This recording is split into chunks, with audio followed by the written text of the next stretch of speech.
Okay, Doc. And then a lot of the guys are anti, some are not, and I'd just like to get your advice or your perspective on a preseason treatment because Yes. we reaching the racing season now. Yeah.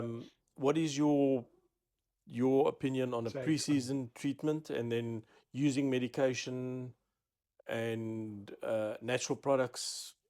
versus Just your mainstream. versus Okay. mainstream Yeah. antibiotics, call it that, Thank you. or yeah. Thanks, Russell. Yeah, and just again, just to quickly digress, to thank you again for taking the trouble and flying Oh, the down. Yeah, pleasure's all it's ours. just The pleasure's all unbelievable ours, eh? to the trouble you guys have taken. So it's great. And then I just want to also, I believe this will be broadcast most probably internationally. There'll Definitely. be some Yeah. American guys. Yeah. So we mentioned in the first episode that we have an agent in America called Foy's Pigeon and Pet Supplies. So please, guys, in America, if you're in the USA or Canada and you need any of the Aviomed products that we'll be talking about, contact Foy's Pigeon and Pet Supplies. The number will come up on the next, as we speak. And you can contact them via email or via phone. Kim Gagne actually runs the company, owns the company, and they really are great in the way that they distribute and are able to send the products to you countrywide in America. So, and on that point, we basically need to then understand, Russell, that if you look at the sport of racing pigeons, Mm. and in a slightly lesser way, but still um, on the fancy pigeon side as well, Mm. a lot of people ask me and they say, yeah, but what about the pigeons in the wild? They never get all of this medicines and they all survive or Yes. whatever. Yes. And I think the first thing that I need to understand, get people to understand, fanciers to understand, is that we are in an unnatural environment and an unnatural way. It's I a can't thank you. completely I can't thank you enough for saying that. it's not a Not natural a thing natural what we're thing. doing with them. Yeah. The birds have this incredible homing ability. They can fly 1,000 kilometers. Mm. They can fly in extreme conditions, Mm. but it's not a natural scenario. Yeah. And primarily why it's not natural is because basically they are cooped up in their little cage, and whether they have the correct ventilation, whether they have the correct housing, whether they have the correct stocking density, there is just so many factors that play a role in actually causing that magical little Certainly. word stress. Okay, Yeah. and I actually almost think that it's a bad thing that there was this one single word. It's almost like cancer, and we think it's Mm. one disease, and Mm. stress is one disease, and it's so difficult to explain stress to people, and to fanciers. Mm. But I think the most practical way and the easiest way to explain it is to say we as human beings are in a much more stressful scenario than we've ever been in the past, Yeah. and all these weird and wonderful diseases are starting to pop up and etc, and new viruses are coming, etc. So stress is the biggest single factor, and I think if we as fanciers can try and minimize that stress. So before I talk about what do you say on the medicines and what do you say about preventing, I think I want to make it very clear that, and we spoke again briefly about it, that you need a few things to make your fancy a success. And number one, and let me not number one, two, three, but Mm. let me rather just say, in no particular order of preference, you need to have genetics that basically enables you to be able to fly well or to Okay. perform well. Yeah. And whether you're showing or whether you're basically racing, you need Mm. genetics. And it becomes incredibly difficult in the racing pigeon sport. We're flying from 200 kilometers sprint races up to 1,000 to up to 1,200 kilometers. We fly in different environmental conditions. Yeah. So Yeah. you need to decide, are you going to breed for everything, or you want to be a long distance guy breeding for birds Sure. in the high temperature areas. And I think a fantastic case in point is, and I'm not going to mention the name, but we have a fancier, had a fancier in South Africa that was really top class. He was a almost legend fancier in South Africa, Mm. and he immigrated to America. And I spent some time with him now in October when I visited Mm. the Florida pigeon race, and maybe we Yes. can talk a Yes. bit on Yes. that. Yes. But he immigrated there, and he took all of his stock to America, and he went there with this fantastic breed of pigeons. Um, but basically got to America, settled down in Florida where it's hot and humid and it's completely different scenario. Yeah. And his pigeons just didn't perform. He had to actually start breeding the local pigeons, top pigeons, in with these genetics. You understand? Okay. So the genetics are paramount. I mean, it's Yeah. just and I mentioned to you that we were mob flyers and Yeah. we only had one win in our life. Mm. And I know now if we only had 10 pigeons of good quality, we would have done better than Sure. 200, 300 Sure. pigeons. And tying in with that, then is the scenario of overcrowding and in general husbandry. Okay. Yeah. And on that point, it's unbelievably important to make people understand that you keep the amount of pigeons you can, number one, afford, Yes. and secondly, can afford emotionally and time wise. Yes. Because if you have 300 or 400 pigeons and you can only afford 100 pigeons, and let's be honest, there is just that's the fact of life. Yeah. Sometimes you can afford to keep 300 pigeons, the other guy can only afford to keep 20. Yeah. But you may get the guy that's got 20 or 30 pigeons with the right genetics, and he spends his life and he's a stockman Mm. that outflies the mob flyer of Definitely. 300. So I've Definitely. got a big issue against keeping too many pigeons. And I'm saying that for the man in the street type Mm. scenario. Mm. It's a different scenario if you're a multimillionaire and you've got a loft with 1,000 pigeons and you've got four fans, four Loft trainers and managers, managers and all of stuff. that. Yeah. So that whole scenario of understanding that the more you can reduce stress by having the correct amount of pigeons in the correct scenario, if thing is, the better your chances are going to be. Okay. Okay. Hugely important with this is the ventilation of your loft. I've had so many cases, especially when I was a younger vet and I still Mm. had the time to travel to lofts, Mm. that you would get to a loft where a guy, and I actually saw it in America now when I was there a few months ago again, where you've got a guy that struggles with his respiratory disease and he keeps medicating with one product after the other after the other. He's giving all the natural stuff that he possibly can, Mm. and the pigeons just recurrently are getting respiratory disease because simply for the sake that the ventilation is wrong. Okay, Okay. so ventilation is so Paramount. critically paramount, and again, you've got to base your ventilation on what the scenario of that pigeon is in that environment. If you're in a very cold environment, you do different things than when Mm. you're in a dry, Sure. hot environment. Yeah. So people have to think about that a little bit. Okay. General husbandry of feeding correctly on the correct time, tossing correctly, doing all of that. That's the Yeah. and then, and I may even have forgotten one, and then right at the end, and I want to again look into the camera and say, guys, if you do nothing else, leave all the medicines, uh, Aviomed, MedPet, Travifarma, whatever, throw every single medicine you've got away and just do this correctly. Okay. And you'll be better off than when you're spending 10,000, 20,000, 50,000 Rand a month or a year on the medications. Medicine and preventative products can never take the place of good husbandry and stockmanship. Yeah. I think Okay, that's so and important. and and and I'm shooting myself in the foot, but But you're being honest. I'm being honest Yeah. about this Yeah. now. Yeah. I cannot buy you health with my medicine. Yeah. I can only support your fancy Yeah. by doing the medicine, okay, and 100%. Yeah. giving you the correct products. Yeah. And I think that really is important.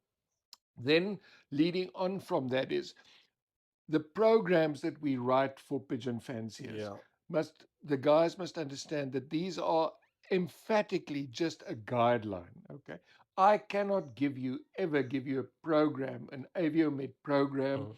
or the medpet programs that I wrote. Mm. I can never give you a program that is perfect for your Sure. scenario. Sure. There's You have to tailor make that program, which is basically just a framework and a guideline towards what works best for you. Okay. And that's why I'll never ever say to people, don't use MedPet products when you're on the Aviomed Mm. program, or don't use Aviomed products when you're on the MedPet program. Sure. Basically, you have to find out what works best for you. And I make the program and I work out the program according to scientific principles of what I think is the best for those pigeons to put them in the best possible condition to have the breeding season, the pre-racing season, racing season, molting season. Okay, so we basically break it Breaking down down into the into force. those Yeah. periods. Yeah. And it's just a guideline. It's Yeah. nothing more than a guideline. Okay. If a guy is buying the full program, which we offer, yes, perfect. Then you may decide next year, I'm not going to buy the full program. I've still got quite a lot of this left to Mm. just add on to it. Okay. Yeah. Yeah. Yeah. So that's really, really important to understand regarding the program. Okay. But again, moving back from the program, Mm.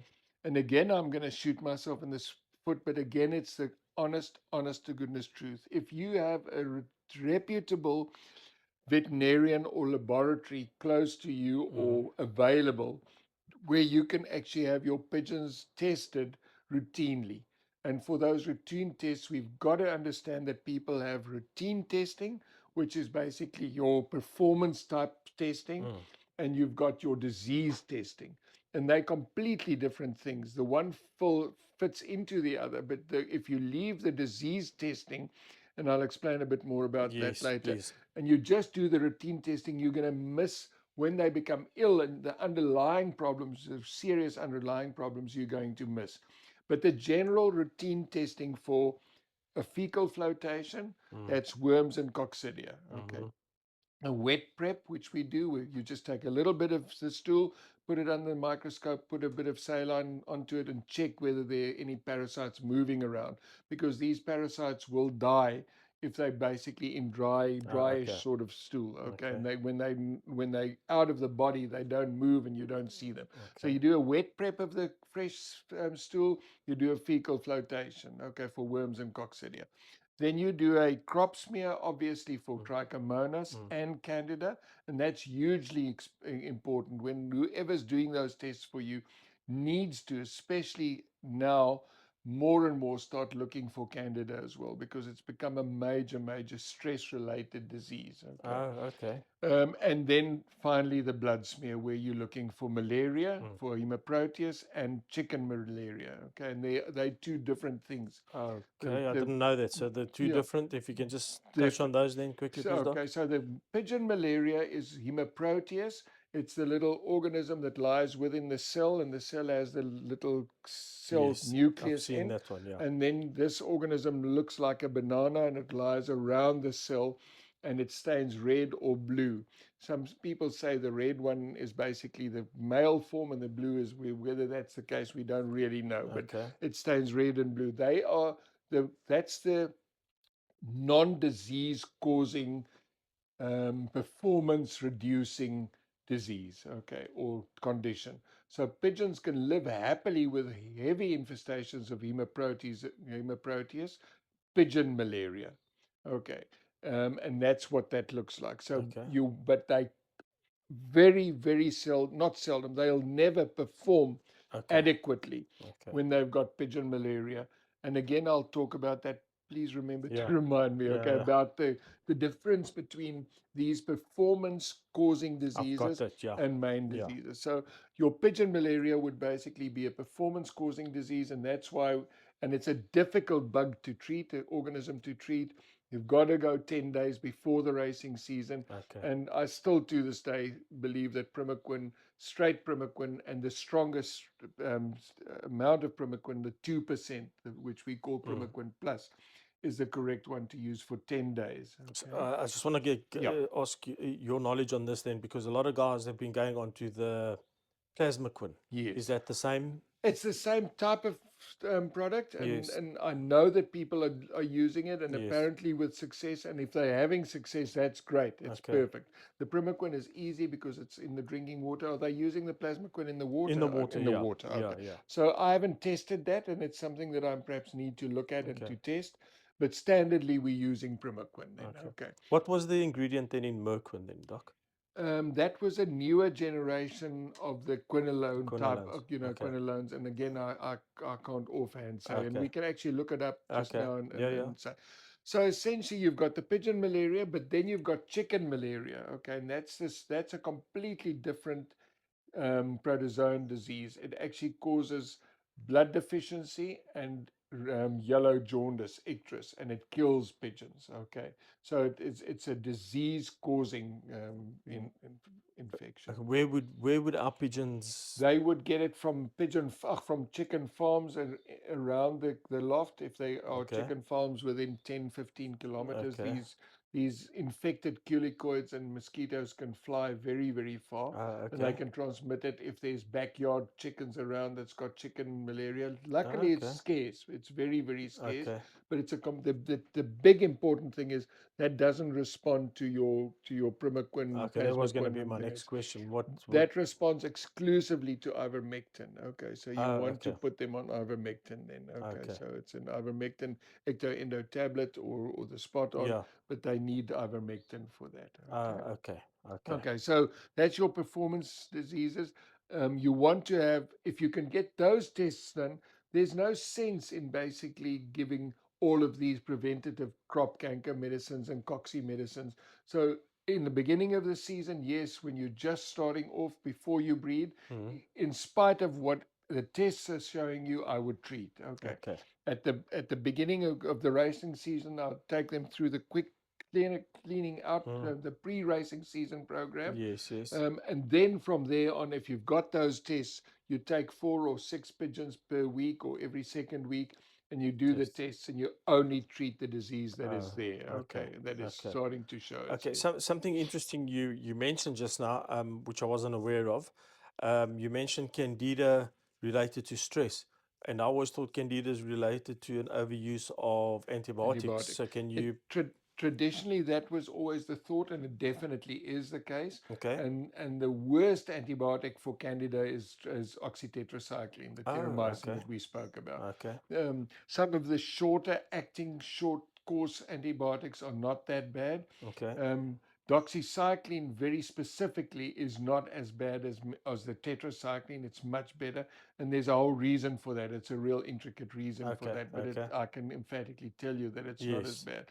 So, but Candida, what we're finding is more and more it's a stress related thing. If the birds are over raced, if they have other problems, overcrowding, if there are other viral diseases, and I mean, that we can talk on the whole day, Yes, yes, young yes, bear yes. disease and the Yeah, circovirus and all of it, and we'll we're touch going to on that. touch on So, those. Yeah. all of those, and if you then getting a scenario where your pigeons are not responding to the normal Candida treatments, the Medistatin of The MedPet, statins. which Yeah. is a nice statin, or Candy and the statin. candy statin. Hmm. And remember, those two are two completely different products. Okay, Yes. so it's just important to understand that candy statin I developed specifically as a preventative for And that's candida. completely natural, It's eh? completely natural, and Mm. it's got these really, really unique caprylic acid, um, grapefruit seed extract,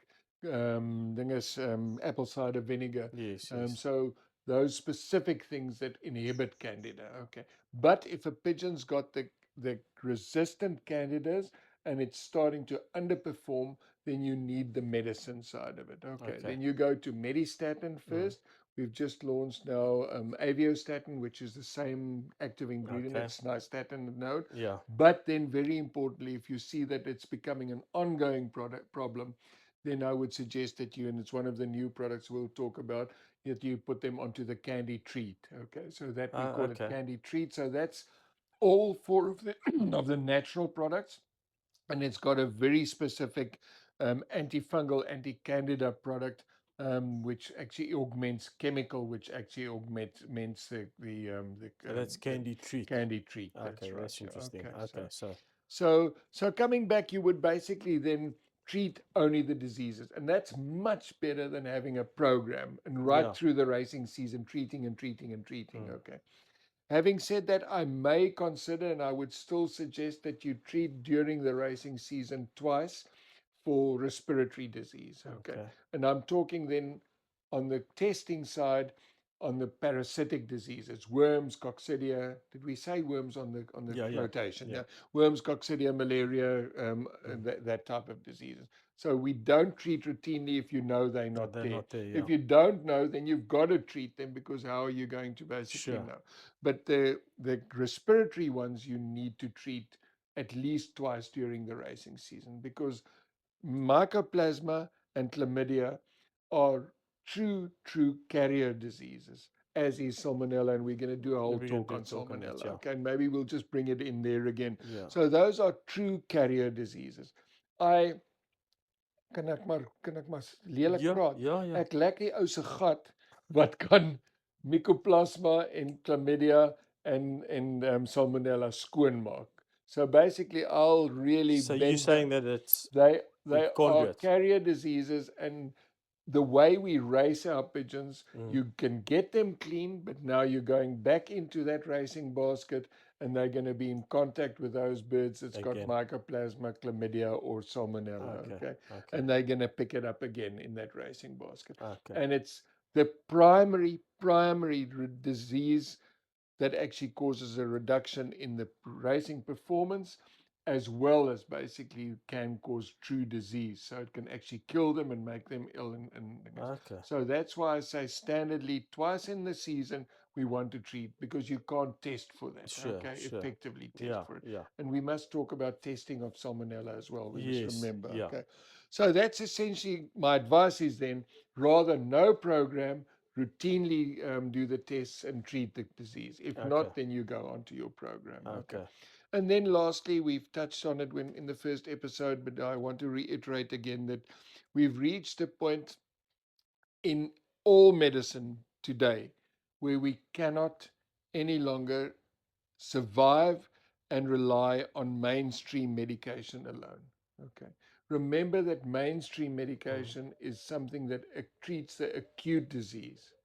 Okay. And in most cases, those medicines don't support the body. And a case in point is it's been proven conclusively that the anti-inflammatories that when you drink because you've got pain in Mm. your knee actually damages the cartilage of the knee. Okay. Now there are many examples of this. So it behoves every single fancier today to listen to this and to say, when I'm doing my treatment regime, I have to incorporate in my treatment regime mainstream medicines, antibiotics, antimicrobials, antiparasiticides, but you've got to include your standard immune stimulating, augmenting nutraceuticals as well. Okay. Okay. And the moment people grasp that concept and they bring high quality nutraceuticals into their program, Mm. the moment things get better. You use less antibiotics, you use less antiparasiticides, you spend far less money on that. And each of those treatment products, the treatment modality products, has side effects, be it little or be it a lot. It has some side effects. And Mm. it just makes so much more sense to actually use primarily your mainstream therapeuticals, your nutraceutical, immune stimulating type products. Okay. Okay. And that was going to be one of my questions to you is this um, anti-inflammatory. We don't have an anti-inflammatory product, although we Yeah. do know of ones that are illegal. Yeah. Then going back to the natural side, is there any, because we put the birds through a lot of exercise, Yes. so obviously there's going to be some inflammation. Yeah. What do we do regarding that? The antioxidants are really good in being anti-inflammatory, and a lot Okay. of our products contain coenzyme Q10, which is Okay. basically a fantastic antioxidant. Okay. We're looking now at the N-acetylcysteine, I AAC, was going to ask you about that. as Yeah. a fantastic antioxidant, but also a mucolytic to act in accordance with bromhexine. Okay. And again, there's so much we can discuss. People have been Yes. asking me about bromhexine, and we Bromhexine. must Yeah. please try and remember. Yeah. Thomas, will you please make a note? So effectively, there are many of these natural products that has antioxidant effects. Resveratrol is another one Okay. that's come to the fore, and we Yeah. haven't started incorporating that in pigeon medicine in any great degree, Mm. but it's certainly a promising one to look at. So yeah, there are many of these So antioxidants which oxidants that would. helps you. Okay. Yeah, Okay. So okay. that would help. A very good, the one that I missed, and very importantly, is alpha lipoic acid or thioctic acid, Mm-hmm. which is in Leverstim and in our liver support product now. Okay. So basically, that has very strong antioxidant effects. Okay, Okay. and that was one of the first ones we put in there, but it also has a liver support action. Okay, Okay. but Then we'll talk about that in yes. our. Then going with that anti-inflammatory, obviously what the guys are looking for is legal performance enhancers. Enhancers, Yeah. yes, yeah. So I've actually written a whole article on the natural performance enhancers, Okay. and maybe we can actually do one of the other podcasts going On ahead that. on that. Okay, Yes. but If we very, can just very, touch on it very, then. very Yeah. briefly, basically, these are the natural products that will optimize your muscle musculature and the muscle contraction, and then also taking into account what the pigeon needs as an energy source Mm. and how to optimize the use of the energy source. And really importantly, and I think many, many pigeon fanciers don't realize that, and this is not a thumbsuck sort of quick thing I'm Mm. just throwing out there. This is work that was done in the University of Ghent in Belgium many, many years ago, and conclusively proved that a pigeon does not use carbohydrates as an primary energy source. Okay. So a pigeon will only use carbohydrates when it flies up, when you have the quick clapping of Start. the wings. Mm. The long sustained flapping of the Mm. wings to move you forward and to fly, they use fat as a source of energy. Okay. Okay. So it makes no sense in my mind whatsoever to do carbo loading or carbo boosting or to have any product that gives you a carbohydrate energy source. Okay. Okay. When you're going any distance on a toss or a long distance, medium distance, long distance race, you need fats as the source. Okay. And then you need to be able to build that fats into the musculature and into the liver and give the body the opportunity to break that, take that fat out of these organs and convert it into the So, energy source that so, it so that was uses. going to be my question. Is it in the food or is it a supplement? It's in the food as well as in the supplement. Unfortunately, with normal grain diets, Mm. we can only get to a maximum of around about 10% fat, and that's already high. It's normally a high quality grain diet will have 8 to 10% fats. Okay. Um, People use peanuts Yeah. as a supplement, which is great as long as you're sure that there's no aflatoxins, hyaluronone, don, four Whole, different of the yeah. mycotoxins. And again, I can talk the whole day on Yeah. mycotoxins. Devastating things Does which we microwaving no, definitively not. not? Okay. Nothing takes care of mycotoxins. If it's there, it's there. So you want to prevent it. Okay, you Okay. want to prevent the source of it. Okay. So that basically you don't want those mycotoxins. And now I've lost my train of thought. I'm sorry. Sorry, so that So, was me. So yeah. you were talking. You're saying peanuts is one of Okay, them. peanuts, one of the things, no mycotoxins in there. Okay. Great source of Yeah. thing. But we basically also need extra fat, okay? And we supply that via our Avio Energy product, which is palm fat and a Okay. little bit of animal fats, okay? Okay. And we're now going to start incorporating into that the not the pigeon fly, the fruit fly larvae, which is high in natural fats as well, and that's Okay. insect fats, which is actually the best possible source of fats for birds. Okay. Um, but then hugely important is if you take that level from 10% up to 13 and you're Mm. pushing it at 15, Mm. you can overdose on the fats if the bird can't use that fats. Okay. Okay. And Interesting. for that, you need L-carnitine, Yes. you need calcium HMB, it's one of the other things, and Mm. you need alpha lipoic acid, amongst others. Okay. Okay. And that's why the product wing speed is so specific. It's the old Troivite One of my that's got favorites. B15 Mm. and all of those added. So Yes. it's a Yeah. massively improved Troivite. Okay. Yeah. Yeah. Okay. And So then Dia sunflower.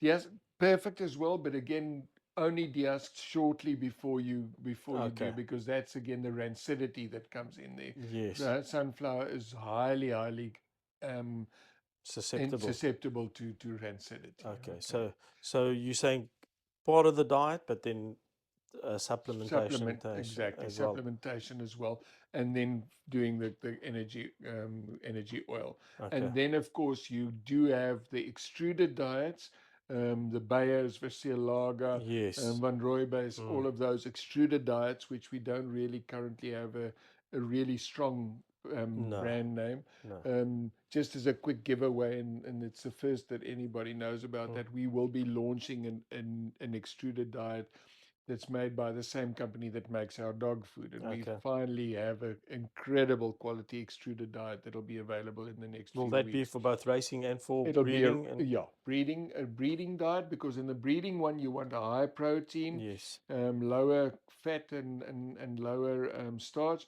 whereas in the racing diet you want your high fat. And the beauty with the company that makes this food for us, they have what they call a vacuum coating fat machine. So when you do the make of the foods, um, right at the end you spray on the oils and the fats, but then it just sits there, and it's so much easier to actually become rancid, and you can't add enough over the food. But the new technique is that it's thrown into a big container, and then they suck all the air out. That makes a vacuum, and that actually gets the oil to penetrate into the into pellet. yeah, that So makes ours sense. is a Yeah. basically vacuum coated, vacuum infused oil Okay. diet. Okay, Okay. Yeah, really, really special. that's going to be very Yeah. interesting. I just want to get on to my next point here, Russ. So maybe I can then just say we've covered on the whole scenario of what you need to do, what background, and then bear in mind that on the medicine side, you don't want to over medicate. You want to basically do it when it's necessary, okay, Yeah. and Yeah. understand when it's Yeah. necessary. Then we've touched on that NIC doc, and then um, obviously a big thing that you mentioned another one now, which was Circo, is the rotavirus and the vaccines around the world Yeah, should I say, countries around the world are able to vaccinate against rota, yeah, and we're not. Then the other one is the Paramyxo vaccine, yes, which has become very conflicting exactly, and yeah, at the yeah. moment. So Mm. if you can just give us a base and your understanding of the correct Paramyxo Correct, vaccination now, yeah, or the Nobilis, yes, um, which the guys are being able to buy in 500 yeah. mils, which I mean is it's a normal pigeon fancy is Exactly, that's unnecessary. 5,000 doses. Yes, 5,000 exactly. doses is going to Yeah, keep him for a good few years yeah, if it, and exactly. then obviously the correct way, because it's legally we have to do it, Of course and it then is. if you can just and then if we can just touch on that Pakistani Yes, virus perfect, as well, perfect. Oh, and well, then yeah. and then we'll With the carry on from there background from back there. onto the young bird and the The, all of that. of Yeah. that. Okay, so um, I've done a webinar on viral diseases, okay, and Okay. it isn't currently on the website. It will be placed on our, actually, we've just forgotten. It was a pigeon specific webinar, and we had Okay. about 300, 200, 300 pigeon fanciers that attended it. And we're hoping to do quite a bit more of these now Okay. going forward this year. So there I discussed the viral diseases in pigeons at length. Okay. But let's start off, and there's not time to do the whole thing today. Sure. Sure. So let's just start off with the paramyxovirus and the Yes. paramyxovirus related diseases. Yes. Okay. I think we all know that prior to, and I hope I've got the year correct, I think also it was in 88 or 83, whatever, but in the early 80s or in the 80s, Mm, this new paramyxovirus came to the fore, and mm. it caused the devastating deaths of so many, many pigeons. Okay. Okay. But stepping back, then we need to then understand that Newcastle disease, and I'm going to refer to it as ND as we go forward, Yes. NDV, Newcastle Yeah. disease. Okay. Paramyxovirus, Newcastle disease is also a paramyxovirus. Okay. So if you can just explain that Yes. carefully to the guys, because a lot of them come in and they're asking for Lesotho, Yes. which does Newcastle disease. Newcastle So disease. Okay. Does Lesotho do Paramyxo? Lesotho does not do paramyxo. So maybe let me just say it If you can just slowly clarify, again. Yeah. yes, yeah, So you've got Newcastle disease virus, which is the chicken virus. yes, It's also a paramyxovirus, a Paramyx. a Okay, paramyxovirus. okay, Okay. So it's the same thing as coronavirus with COVID. Okay. yes, And that's the easiest way to describe it. You've got a coronavirus of cats. mm, It causes a specific disease in cats, okay, few different diseases. Then you've got a corona that in calves and lambs and stuff. in herbivores that causes Okay. disease, and then you've got a coronavirus that's basically now had the COVID in South Africa, in worldwide, Yeah. the COVID. So, and that they all coronaviruses, but they all species specific to that species Okay. itself, I'm and that understanding. gives you the specific strain. Okay, and Okay. people like giving these things numbers. Okay, Yeah. so basically, Newcastle disease is an NDV virus, which is a paramyxo, but it's primarily a chicken virus. Okay, Okay. it affects chickens and to a lesser degree the other poultry species as well. Okay, Okay. having said that, the Newcastle disease can be transmitted to pigeons. Oh, okay. Pigeons can get the Newcastle disease, and if they get it, they very seldom get a strong clinical disease. They normally just get a light disease Okay. and it passes over. Okay. Okay. But it can affect your performance during that period when you're actually getting it. And if the pigeons are hugely under stress or they have circovirus, which is the immune compromising virus, it can cause an overt disease. It can cause typical paramyxovirus type disease. Okay. Okay. Very importantly is that other than avian influenza virus, and I'm saying I don't want to confuse the guys, not like avian influenza virus, the Newcastle disease virus can be transmitted by pigeons to poultry. Okay. Okay, so let's say you've got a poultry farm that's sitting here and your loft is there, and your pigeons have not been vaccinated or not immune against that Newcastle virus. So the poultry farm's here, the pigeon loft is there, and basically it's transmitted via the air. And remember, that's not it can be on your clothes, it actually can be windborne as well in Okay. some way. Now your pigeons are getting Newcastle disease. Okay. Now we're racing. Okay, those pigeons. Now they go on the race and they already half sick from the Newcastle disease and they get lost and they go and sit at another poultry farm that's clean of Newcastle disease. Okay, that doesn't have Newcastle. And it's transmitting that disease to the poultry. Okay. Poultry is a multi-billion rand industry in South Yeah. Africa. So it's the state's prerogative and it's the state's um, authority and their whole mission to protect the poultry industry. It's their Okay, duty. it's their duty. Yeah. We as pigeon fanciers have such a small, infinitesimally small value in the greater scheme of things, although it's so important to us as fanciers. Yeah. Yeah. Yeah. But you've got to understand the state's point of view to protect the poultry industry. 100%. So there's a law that's been passed by the old agriculture. In the law itself, there's a specific section that says when there is an outbreak of Newcastle disease in the country, in a region or in the country, no chickens, specifically pigeons, ostriches, and other poultry. I don't know if but those three may be moved in South Africa, may go out of, they have to stay in their lofts, okay? Sure. And more so than that, if it's in the quarantine area where there's an outbreak, it actually gives the right for the pigeon, for the state to actually cull all of your pigeons. So they can literally come in and kill every single one of your pigeons. It's never Sure. been done, touched wood. That's what I'll be It's been crying. it's been done in Europe. It's actually happened with some diseases in Okay. Europe. So that's why it's so critically important. It's a law that and it's not 100% a law that we have to do it, but if we don't do it, and like in 2017, 18 or whatever, when there was this outbreak of Newcastle disease, the racing was stopped. Can you remember? The whole yeah. racing was stopped. We weren't allowed to race. But I want to ask you this question then on exactly what you've spoken about.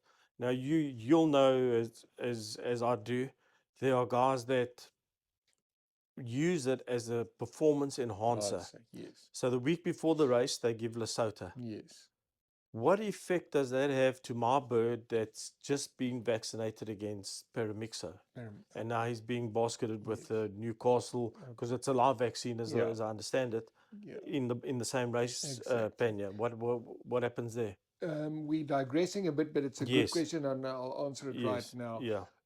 In the beginning years of the disease, when there wasn't a basic immunity yet, Mm-hmm. Lesotho actually was known to cause paramyxovirus and Newcastle disease in pigeons. Okay, so it actually could cause it if you had a innately susceptible collection of pigeons, Mm. and they vaccinated with Lesotho.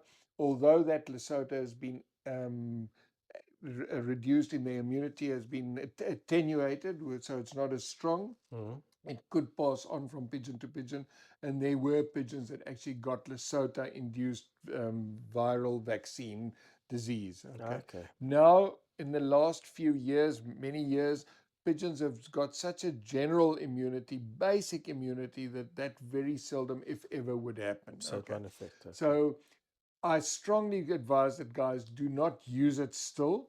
But if all of us does what we should be doing and vaccinate against Newcastle disease as one of our vaccines that we're going to need to be Mm. using, Mm. it will do nothing to your pigeons. Oh, Okay. okay. So it doesn't pose a threat in vaccinated pigeons that has a good immunity. Okay. Okay. Okay. And emphatically, for some reason, and that's never been finally ascertained, but it does seem to have a performance enhancing effect. Yeah. Okay. Yeah. I believe it just kickstarts the immune system a little bit again, Probably. and Yeah. generally speaking. So that's that answer. That's the Okay. answer. It doesn't suffice as a vaccine for pigeons. It's useless, useless, useless as a Okay. vaccine for pigeons. Okay. Okay, so don't ever use it if you think you want to use it to protect your pigeons. Okay, That's not going to that work. doesn't work. Okay. So we've got now we've know that's why we've got to vaccinate according to Dalrad. Yeah. The thing is, agency, we've got to vaccinate our pigeons against Newcastle So disease. how do we do that legally now? That is the biggest single problem, in the sense that we basically have a problem where the guys do not have a small container of vaccine available. Okay. So basically, the only way that we managed to do it this year was to basically supply via Aviomed to all of the clubs and unions the 500 milliliter bottles, and the guys did club vaccination. That's right. Okay. Yeah. In the But I mean past, that's not sustainable though, Doc. it isn't sustainable. And Russell, if you ask me today, what are we going to do?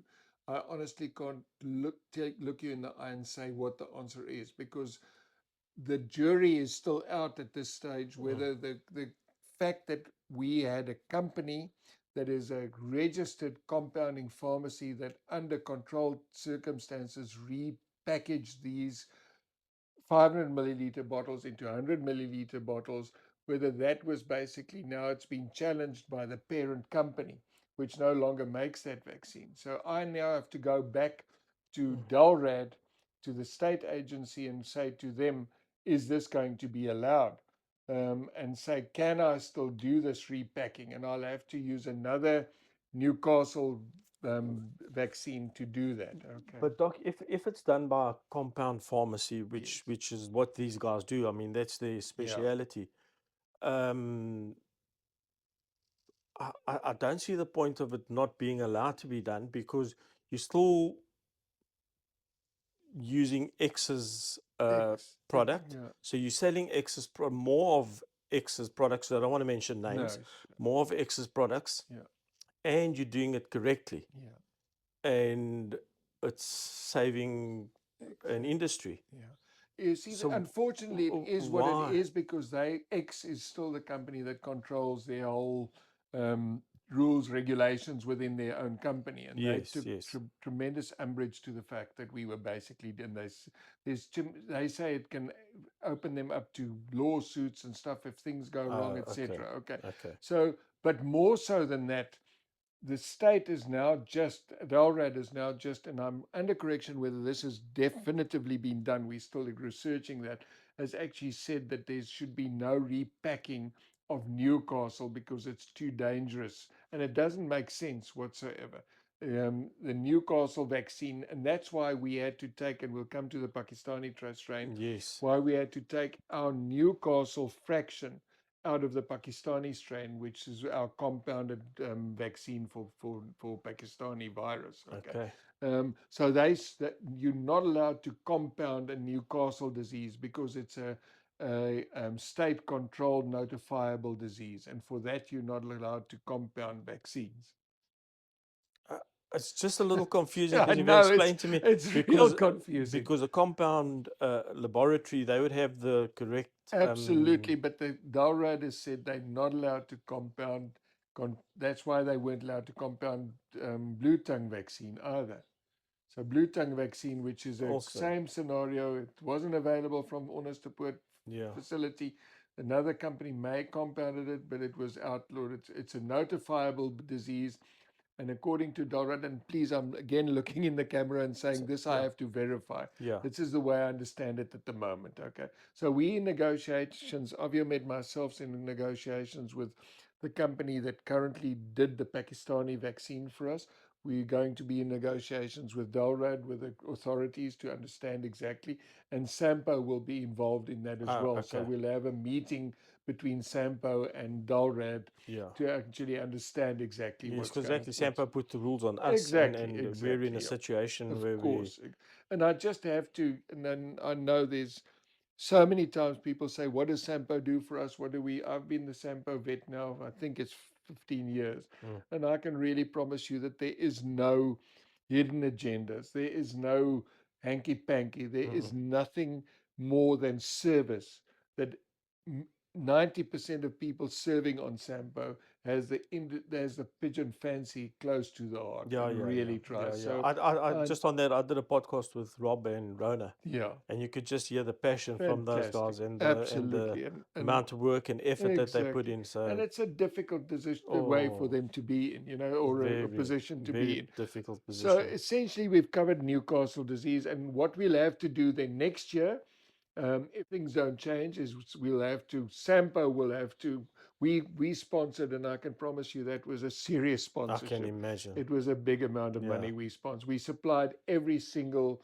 union and club all of with a us, vaccine. all of us. Yeah. Um, Next year, Sampo will have to make a plan to actually get a hold of that vaccine and basically supply it again to everybody and to vaccinate before the racing season Yes, starts, yes, so yes. that we in accordance to the law. Yeah, Okay. 100%. So Yeah. we've covered Newcastle and we Newcastle. know why it makes Yes, sense from Dalrad's point of view, and it yes. makes sense that we've got to abide by that Yeah, yeah, law. yeah, yeah. And that's why, and I'm going to explain the three other the two other viruses, Yes. and then come back to the vaccination on Okay. that. Okay, so essentially that's Newcastle ND virus. Okay, Yeah. and then in early 80s or 80s the PMV1. So it's Yeah. specific. It's also a Newcastle, but it's a paramyxovirus 1. It's a very specific paramyxo to pigeons. It Okay. adapted itself to pigeons, and it started off with this worldwide outbreak of very watery feces, which Mm. is actually a kidney damage that causes too much water to pass through the kidneys. Okay. And it's not a diarrhea, it's a polyuria, which means it's too much urine that's being excreted. Okay. Okay. So that's the first symptom. The second symptom, it caused brain damage. It Yes. caused brain meninge, the covering of the brain, and the brain itself damage. And pigeons started flapping around and couldn't eat and Yes. died from that. Yes. And thirdly, it caused in pigeons a mild pancreatic problem, and in other birds, heavy pancreatic disease, because we found it shortly after that in lovebirds and Ah, Euphema okay. grass parakeets and things like that as well. But there it did most primarily the pancreas. Okay, Okay. so that's paramyxovirus 1 as we traditionally know it. Yes. Okay, and then what do we do? How do we vaccinate for this? We use the dead chicken vaccine, and it quickly made an effect because there is cross immunity between Newcastle disease and PMV1 Ah, okay. and vice versa. Okay. Okay. But not complete protection. Okay. So, Okay. in a perfect world, you want to vaccinate your pigeons against Newcastle disease. And, That'll protect them slightly against paramyxo, and you mm, want to vaccinate them with paramyxo vaccine. Okay. okay. In PMV1, we used to have Columbovac, which is no longer available in South Africa, Mm, and we've got Nobulus P201. Okay. yes. Absolutely wonderful, fantastic PMV1 And vaccine. just your opinion on the Chevivac as well? Chevivac, I believe, is a good vaccine as well. Very, very good. The Mm, problem with all of the other vaccines, yeah. and here I'm going to talk very, very frankly, and the problem with the other paramyxovirus vaccines, the autogenous vaccine, So I let was me going to call ask you about that one because the PMV1 from California or Yes, wherever it was from. You know exactly. about that one? That one's Exactly. also illegal now. So let's So call it the white label and the blue label yes, vaccines. Okay. okay, The problem with those vaccines are that where they manufactured, they are good and adequate, okay. and I'm saying that on the premise that they made in reputable laboratories, Yeah, etc. So they're good and adequate vaccines. okay. How do they get them from there into South Africa, and do they repackage it in South Africa, or is it brought in the final containers? But how is it getting in? Frankly speaking and openly speaking, it can only be brought in via straight and narrow smuggling of those products. There is no legal route that you can bring a vaccine like that into South Africa. Okay. And Sorry, Doc, I just want to get that fact straight now. There is no legal way of bringing that vaccine into our country. no, there is not. If these companies, and I challenge them, they know who they are. Okay. If these companies have a Section 21 import permit or an import permit, I will go on my knees in front of the podcast and say I'm very, very sorry. And it's not for a lack of try and get hold of these people. Okay. We just can't get an answer. There is no vaccine that will be allowed into South Africa without a very specific application of a Section 21 permit. And that is laboriously, incredibly difficult to get. So I strongly believe that they don't have that. Okay, It's that's brought interesting. in some other way into South Africa, and whether it's brought in a 5 liter container or a 10 liter or in the mix itself, it's hugely important for any vaccine to have at least some form of a cold chain, okay, to Okay. actually have it in Yeah, the yeah, correct way, yeah. okay. And again, I want to qualify this because I always want to be upfront and honest about every single thing I say. You can have a dead vaccine like those, they all inactivated Yes, yes, yes, vaccines. yes, yes. You can have them at a higher temperature, 25, 27, sometimes for a day or two. Mm. But if and when they're coming in whatever way, and they're at a higher temperature of 27, 28 for 4 or 5 days, the oil base denatures. Okay. And that oil base is hugely important for the vaccine manufacture and use of the vaccine. And the Explain that denature to Okay. us then, Doc, So please. basically, you make the vaccine by making billions and billions of virus. Mm. You inactivate those viruses, you kill them normally with formalin. Then you put that dead virus into an oil, what we call an oil adjuvant. Okay, so Okay, it's a specific oil. On the Columbovac, it's a carbon based vaccine, but an oil or carbon based okay, vaccine.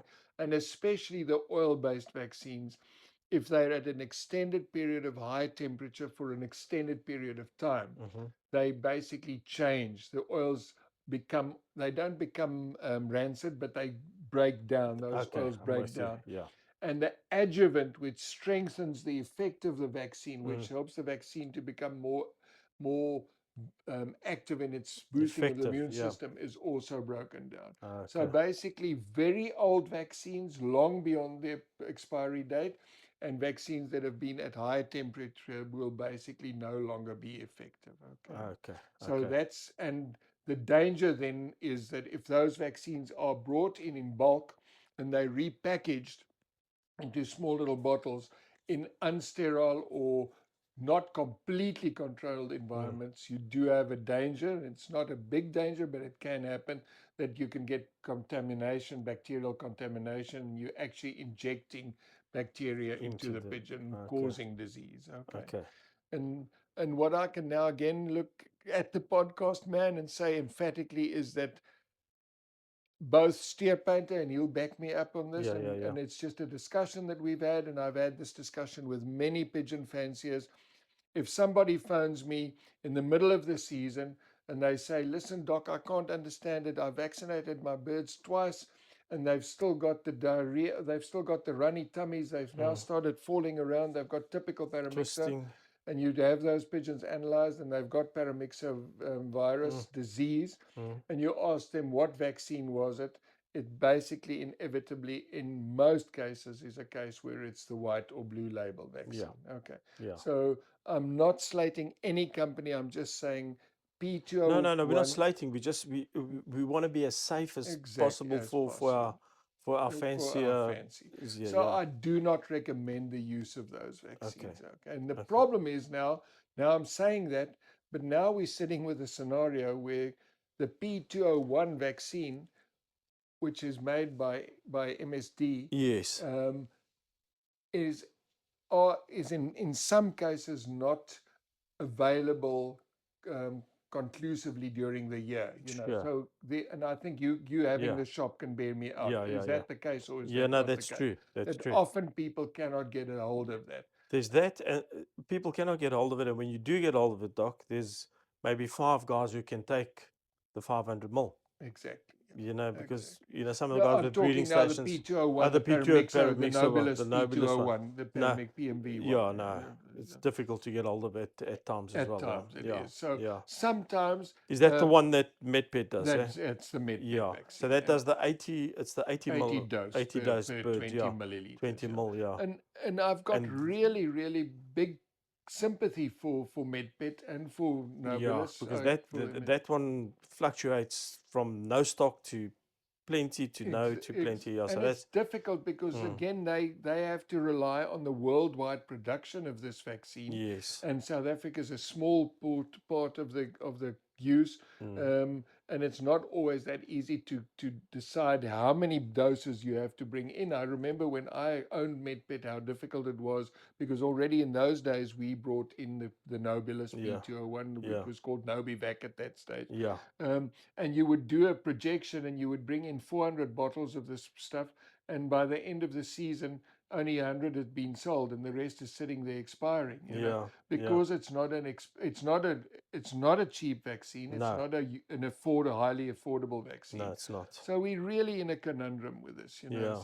So that's the Okay.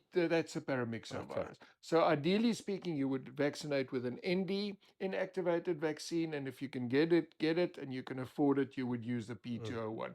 And that's what Sampo then said 2 years ago. okay. All to protect the fanciers of their own accord, to make sure you get good enough paramyxo coverage.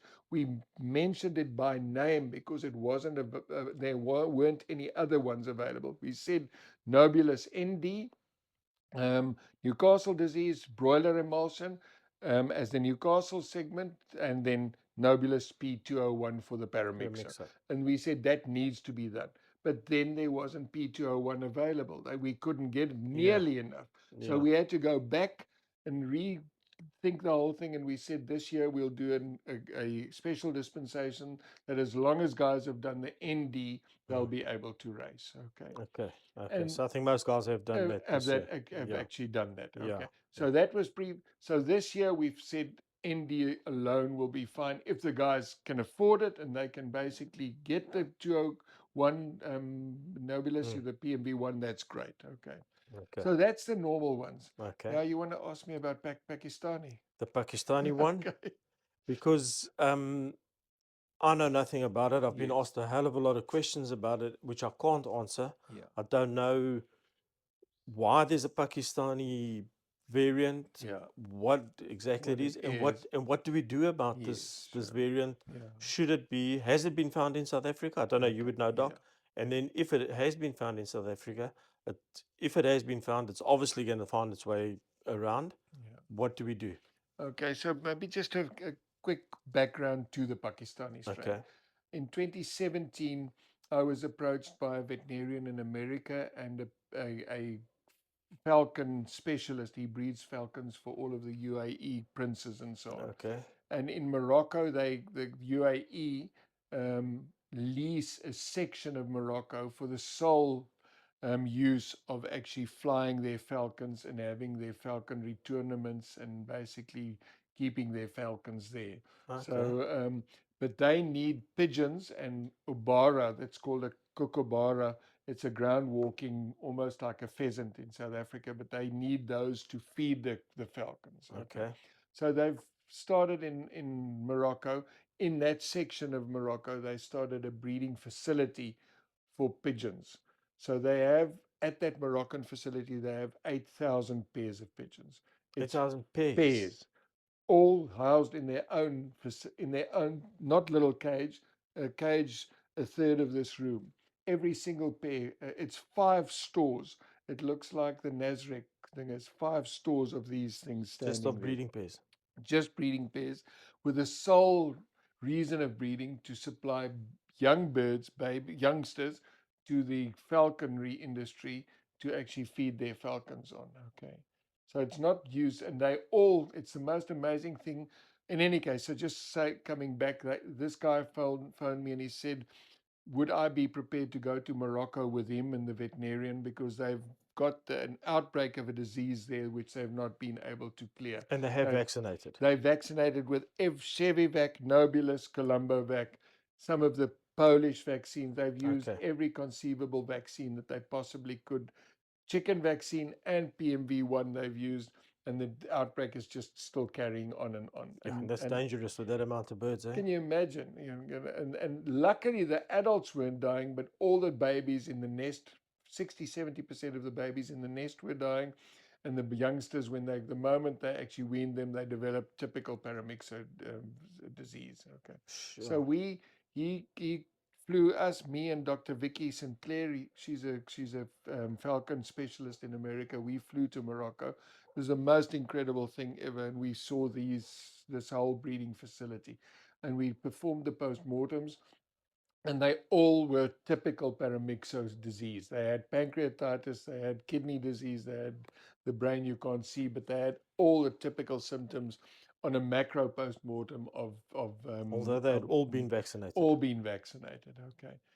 Then we basically took those organs to the Moroccan facility of a research facility called ClinVet. Their main facility is in Bloemfontein, and they also now have a massive facility in America that does research for registration of medicines and vaccines and Okay. stuff. And they managed to basically then take the virus, and they then sent it to America, to Dr. Ricci in America, this samples. Mm-hmm. And by that stage, he'd already said that he thought it was a different strain of paramyxo. Okay. And then basically that the paramyxo was identified as exactly the same virus that was found in Pakistan in 2016. Okay. So it's still a paramyxo virus, but it's a variant of the normal PMV1. Okay, so Okay. we call it pigeon So I want to ask you paramyxovirus two 1. questions on that. Yes. Why do you get a variant, or why do you get the mutation or variant? And then actually a few questions. Why do you get that? Has it been found in South Africa? And what are we going to do if it has been? Okay, so why do we get variants? It's Yeah. a natural progression of viruses. It's exactly the same thing that happens with With a flu coronavirus, the virus. flu virus. Okay. Some of them are more prone to adapting and getting new variants. Luckily, paramyxo doesn't do it easily, Okay. but emphatically the 2016, and they now that the DNA genome has been mapped, it's very easy now to actually type a virus right down to its very basic structure. Okay. Okay. So it's not like in the old days. You basically put it through a special analyzer, and within an hour or two, you know exactly what and that is PMV1, and it has a special code that's Yes. specific, and it was found the first time in in market pigeons in Pakistan, and also, if I remember correctly, in some geese and things. So the virus had adapted, and it had caused this new virus. Okay, so that's the first thing. Okay. Then, is it in South Africa? When we got back from there, we said, now what do we do? Yeah. And we started applying for import permit to actually import the virus, to kill it here locally and make a vaccine locally. Okay. And that's why I say I know how difficult this is. It was just an absolute blank no. There was no There's way no way we you were can going bring to it in. get this done. Okay. And then about 6 months or a year, I can't remember the time frame exactly, after we came back, lo and behold, pigeons in my loft started dying. They'd all been vaccinated, ND, P201, and they started developing exactly the same symptoms, and they started dying.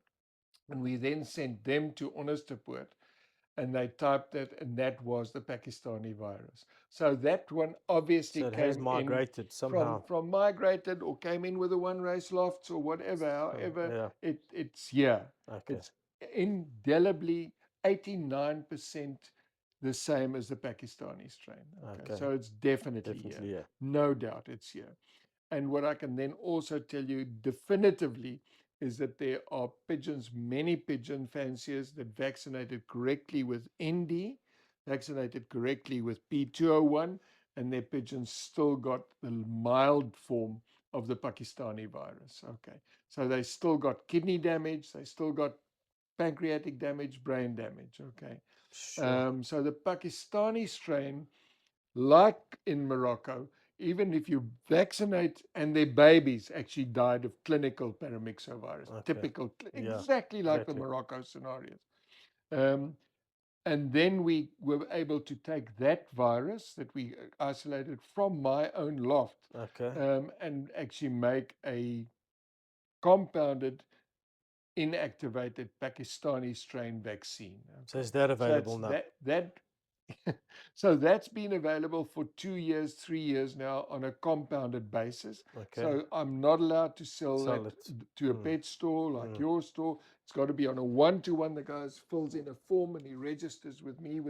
Says he's got this problem. I do a consult with him, and we ship it to that person and that person only. Only. Okay. Okay. Um, the sad news is that with the whole Dalrad scenario, where they've now become so strict on it, the company that's making the Mm. Pakistani has said for now it's just not worth their while.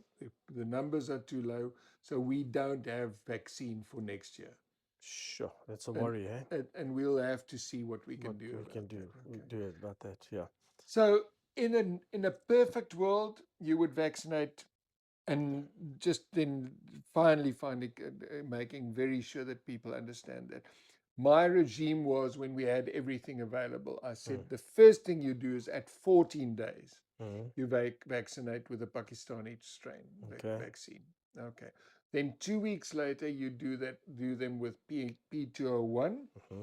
and then before the racing season, in your pre-racing season period, when they start flying, when they're going open loft and start flying, before then you do an ND virus Okay. vaccine. Okay, 3 viruses, 3 different ones, and each one of those adds to the protective effect that the other one has got. Okay, Okay. but the critical thing, whatever you do, if you can't get any of the others, you still need to do that 2 week vaccination with an ND broiler emulsion, even if you then have to go and buy a 500 500. milliliter bottle and keep it in the Yeah. fridge for you and your friends, Yeah. So okay. you have to do You that. have to do the The, 2 week old one. then the other one, which you and I touched a bit on yesterday, was around the world. They I wouldn't say they're starting, but they're mentioning that the besides the pox vaccine, which everybody does, Yes. is the Yeah. rotavirus. And then just now you mentioned circovirus. So Yes. rotavirus, I hear there is a vaccine for that. If you can just elaborate a Yeah. bit on that, and then what do we do about the circovirus? Okay, so maybe we should start with the circovirus, and that's very well described in the whole webinar with Okay, beautiful slides and everything. Okay, and I okay. will give you So guys you'll some give of the us slides that you slides so can that just we put can in just put there. it up there, Russ. Yeah. Yeah. So essentially, the basis of young bird disease is unequivocally been proven to be circovirus as the underlying cause. Okay. Okay.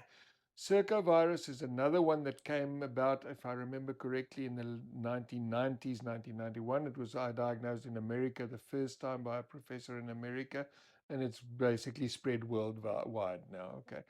It's called young bird disease because circovirus primarily targets the high multiplying cells within the body. Okay, so Okay. and those are the immune system cells and the bone marrow cells, amongst others. Okay, and a pigeon, remember, a pigeon doesn't have a thymus. That's in other animals and human beings. The thymus gland Mm. actually gives you the immunity that produces the antibodies and the immunity. Okay. Pigeons don't have that. They have what we call a bursa fabricius. Okay. It's a little gland that sits just above below the on the inside of the body, just on top of the rectum, between the rectum and the tail. There's a Okay. little gland that sits there. And that, like the thymus, in the baby pigeons, from early age, it starts producing antibodies and it actually gives the immunity to the pigeon. And Okay. then when the pigeon gets to about 10 months, 11, 12, 13 months, that becomes smaller and smaller and the bone marrow takes over and does that Okay. job. Okay. But that circovirus primarily targets that bursa fabricius. So when a pigeon gets circovirus, the first thing that happens is it knocks out that bursa fabricius.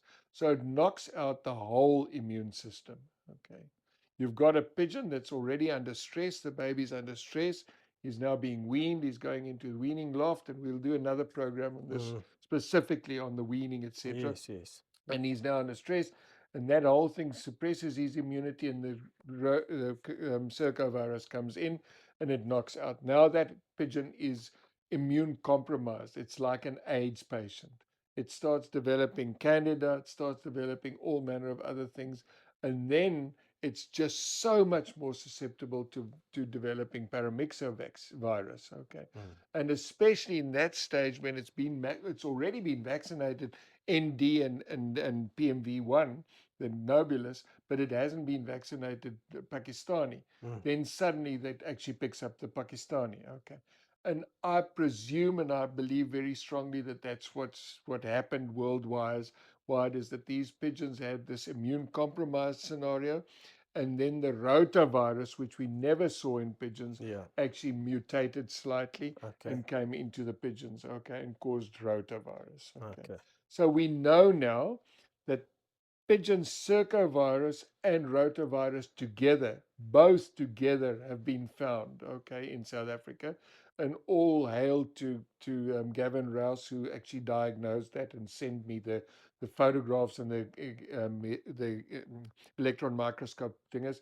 It was actually found and diagnosed, and I don't want to obviously Mm. breach confidentiality, Yeah, but no, sure, sure. so it's here.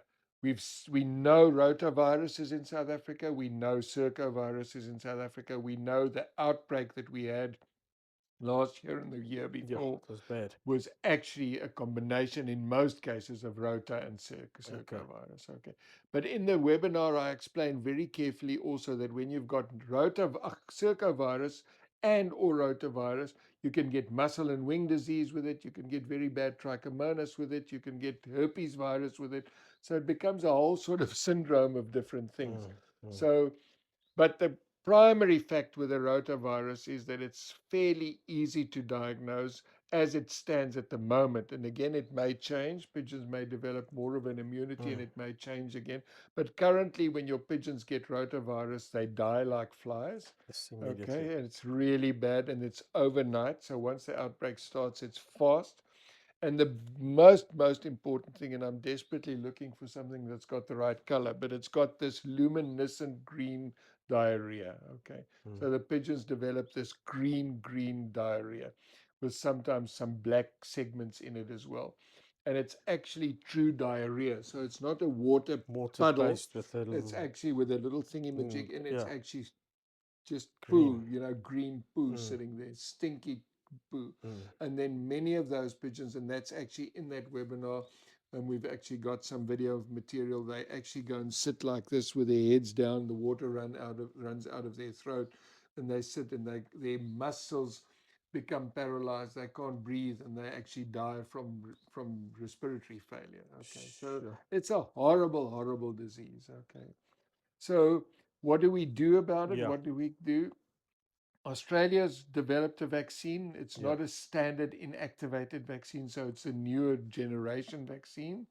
And basically, in Europe, there are quite a few vaccines available. And specifically, when I was in America, the Americans hail the von Sleis vaccine in Germany. They really regard it very highly. It's a rotavirus, paramyxovirus, and I think they've got herpes in there as well. Okay. A 3-in-1. But again, that virus is not registered in South Africa. It's not available in South Africa. I spoke to the Australian company at length just when the rotavirus was Mm. identified. We tried to get an import permit for the vaccine. It was an absolute no go. Okay, so currently we don't have a vaccine legally available in South Africa on a permit basis or on a registration So at the basis. moment, we just leave it up to husbandry and Husbandry, and then I developed very specifically the Rotoban supplement, okay, which over and above everything that Avio Intramume contains, it yeah, contains 4 other plant extracts, it contains licorice, and it contains some of the other plant thing. And that combination specifically has been based on research done on rotavirus in kids and in other animals, bovine and so on. So we've included. So currently, the scenario is if your pigeons come down with young bird disease or rotavirus or any of the viral diseases where they're dying or they're really acutely getting ill, you stop all training, you close the pigeons for 2 weeks, and even try and close the lofts that the temperature goes up because it's normally a winter disease. You want to get your pigeons to have darkness and complete rest for 2 weeks. You stop racing, you put them on Rotoban for 2 weeks and use specifically use muscle and wing disease because there's irrefutable evidence that neomycin, the antibiotic neomycin, actually has an inhibitory effect against the rotavirus. And muscle and wing disease is a high percentage amoxicillin and neomycin. neomycin combination. Okay, again with some of the plant extracts even in there. So that's successful and in some cases hugely successful in turning the disease around, and that's the only real thing that you can literally do at this moment in Okay, time. So that's interesting. we're looking at some of the other antibiotics like azithromycin. There is a new publication just out now on rotavirus, a new element that's available that we'll be looking at. So Okay, all of these adjunct things we can basically look at, but vaccine wise, except if guys are lucky that their friends and so on are bringing it, it's mm, not available. not Okay. available. Then obviously the other one that affects a lot of guys importing birds and a lot of the guys who, like myself, who want to bring in the imported birds for the one loft races. Um, uh, and you'll be able to tell me if it's true or if it's not. Avian influenza. Yes. Is it is a pigeon a carrier? Is a pigeon able to get it, or is it not? Okay. Or is it that cut and dry that they? Okay. It's definitively as we speak now, and everything when you say something now, it could change tomorrow. Okay, It's definitively not carried by pigeons. It's definitively poses no threat whatsoever to the poultry industry. okay, It does however, carry over by pigeons what we call fomite. Okay, so if you have a pigeon that flies mm, and goes and sits at a place where there's basically the disease there, mm, avian influenza there in poultry, mm, and it sits there and it gets onto his feet and he goes back and he goes to your pigeon loft. It won't transmit it'll transmit the disease in the loft for a little bit, but it won't transmit the active virus in the sense that it's a danger to the other pigeons. The pigeons okay, don't even get it, and it won't transmit it to the normal poultry in the way of normal. It doesn't excrete it. Okay, okay, but let's say a pigeon flies, it goes to the one poultry farm, gets it there onto his feet, flies to the next poultry farm, and goes and sits down there. It mm. may transmit it to those, but so will the wild pigeons, and so will the geese, and so will So the we'll migratory birds. So okay, it's a silly, ridiculously stupid thing. And in America, that's the guys have proven this again, again, again, and again that it doesn't transmit. And Professor, I think her name is Bolnick from Pretoria University, did a mm. lot of research, and actually I went along with her and Sampo, and we saw Dalrad again and gave them all of this detail. So it doesn't pose a threat to the poultry industry as we speak now. Okay. So then how do And it we doesn't cause disease doesn't cause in this? pigeons. So how do we get them to relax The the importation, importation of racing pigeons? that's a long and a detailed discussion and negotiations and that somebody will have to go and do with them again Okay, and probably Sampo would have exactly to Sampo will again would have to go take that exactly take that up again. that up with them, and then just getting to my notes here, Doc.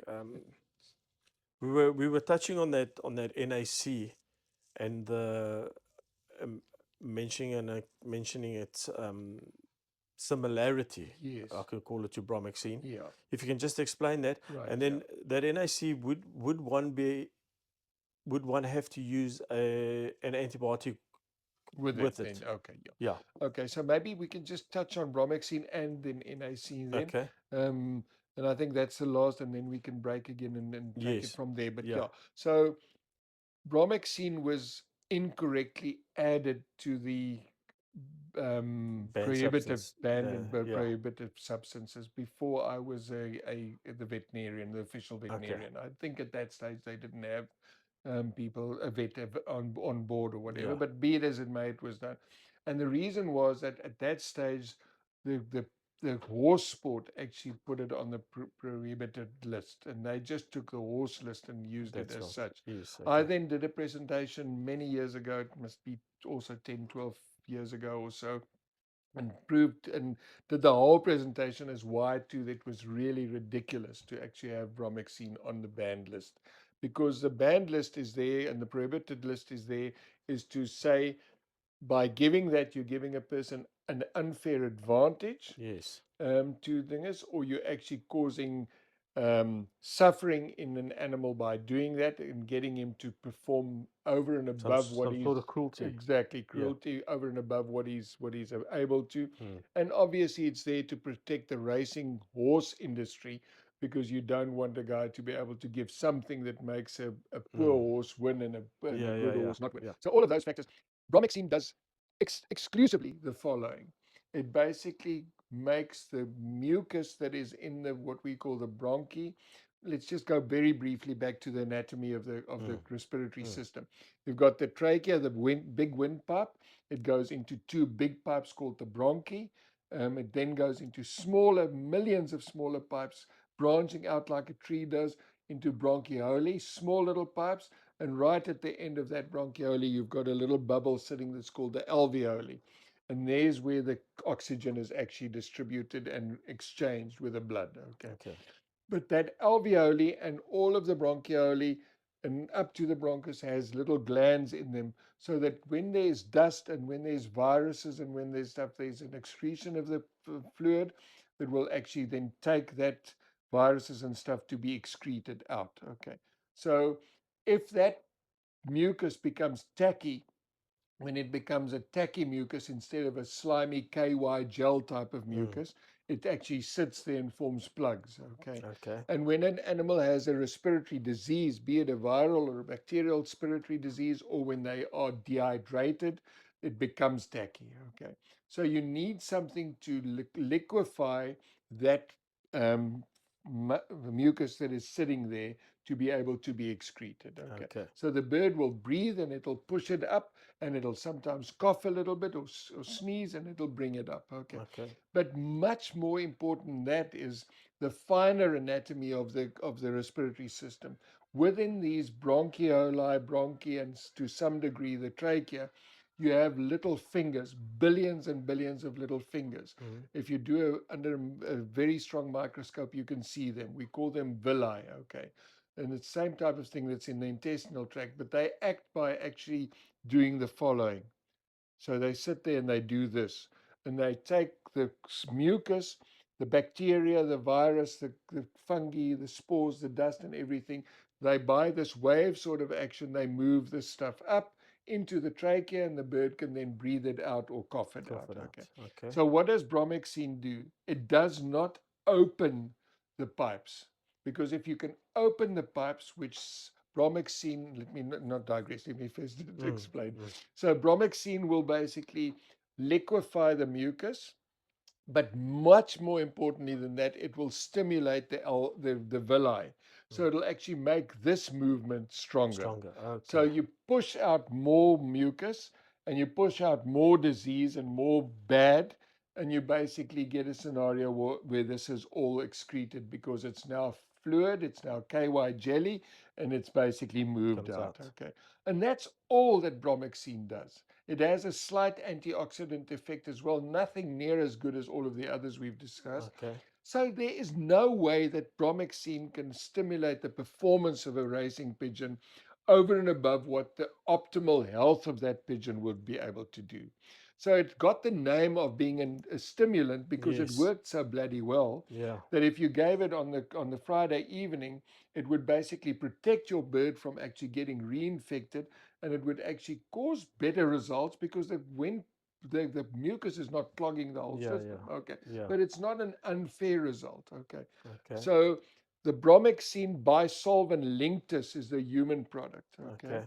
and that's where this whole balls up actually started because the people looked at bisolven linctus, which is bromexine combined with another product which opens up, which is a bronchodilator. Okay, Okay. and that has over and above unnatural result stimulation because it opens everything up for more oxygen to come Come in, in. and then you get overexertion.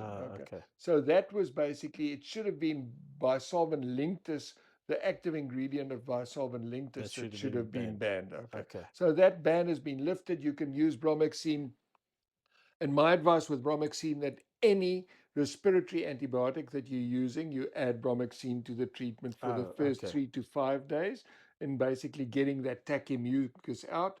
And more so than that, bromexine has been definitively proven with doxycycline, spiromycin, two very specific respiratory antibiotics, to increase the levels of that antibiotic in the lung tissue and in the Oh, okay. sinuses. Okay, That makes so it sense. has all of that advantages. So any antibiotic treatment for lung disease in chicken, poultry, or birds, you use bromexine for the first 3 to 5 days. No harm in using it for the full period as well. You can go for the full period. And then my advice is, on the day of basketing, the last water you give the birds is your drink of clean water with bromexine that's got no taste or whatever, so it's not going to affect the water intake. You give that because that's actually going to cause the birds to actually excrete the last of the mucus and protect them when they dehydrate to actually get the tachymucus relieved. Okay, Interesting. so Okay. that's bromexine. N-acetylcysteine works in very much the same way, but it doesn't, as according to what I've been able to research, cause the movement of their villi. Okay, so it Okay. doesn't cause that movement, but it actually liquefies the sputum also in a bit of a different way. Okay, Okay. so we conjecture that the combination of bromexine and N-acetylcysteine would be better than bromexine Okay. alone. Yeah, Okay, that's what's going to be my question. Could exactly. you? So we're working on that sort of combination, and seeing what the effect is. I Okay. haven't found any published work. It's been proven emphatically that when they add N-acetylcysteine to broiler chickens, that they actually grow better and they have less respiratory disease, and that it does act as a natural immune stimulant via its antioxidant effect. Okay, Okay. so that's Yeah. effectively the The N-acetylcysteine. the liver supplements that you supply, is that very necessary with the antibiotics that we give in the birds during the Yeah, season? very, very good question. Yeah, so most of the antibiotics, or not most, but quite a few of the antibiotics, especially primaquine, Mm. especially to some degree doxycycline, much less than the tetracyclines, some of the other strong enrofloxacin, Baytril, that type Yes. of antibiotics, will cause a slight fatty liver syndrome. It will cause a little bit of swelling of the